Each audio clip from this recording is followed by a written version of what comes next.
နွေးချင်အောင်ပိတ်ချင်အောင်လေးကိုမှရင်ခွဲတကားလေးနဲ့ဖြစ်ပါတယ်အယောင်လေးကတော့မနူလုံးမရေလုံးမဲ့နဲ့အရွယ်သုံးမမျိုးကြိုက်ကြတယ်နှုတ်စိမ်းရောင်လေးပဲဖြစ်ပါတယ်ရှင့်ရင်ခွဲချင်အောင်ဆိုလို့ရှိရင်ချင်းဝင်တက်လာလို့မေးကြတဲ့သူတွေရှိပါတယ်ပုံမှန်နေရာမှာဆိုရင်လည်းအတွန်းများများထည့်ပေးထားပြီးတော့ရင်ခွဲတကားနေရာမှာဆိုရင်ခက်စိတ်စိတ်အပေါ်တကားမှာရောအောက်တကားမှာပါထည့်ပေးထားလို့ချင်းဝင်မှာကိုလုံးဝစိတ်ပူစရာမလိုပါဘူးရှင့်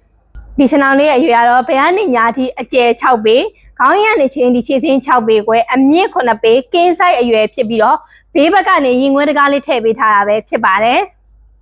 ဒီချင်အောင်လေးရဲ့ဈေးနှုန်းကတော့3,400ကျပ်ပဲဖြစ်ပါတယ်ပိတ်ချင်အောင်လေးတွေကစီယံငွေအနှဲငယ်ကျိုးလို့ရပြီးတော့ကြံငွေအားလုံးကို Ryan ကြာရောက်တဲ့မျိုးတိုင်းအရင်ငွေချစ်စနစ်ပြပို့ဆောင်ရောင်းချပေးနေရပဲဖြစ်ပါတယ်မာယူလိုပါက399258 300 39ခွန်ရှင်58 680တို့ကနေပြီးတော့ဖုန်းဆက်ပြီးတော့ဖြစ်စေ Viber အဆင့်စာပို့ပြီးတော့ဖြစ်စေ Facebook Messenger အဆင့်ဖြစ်စေ TikTok ချက်ပေါက်ကနေလည်းအသေးစိတ်ဆက်သွယ်စုံစမ်းမိမယ်ပြီးတော့မာယူလို့ရပါတယ်ရှင်ဝယ်သူပြောမှာရောင်းသူပြောတာတစ်ခါဝယ်၍တသက်စိတ်ချမ်းသာမှာဦးမမင်းတို့မမောစားချင်အောင်အော်လာချုပ်ပါ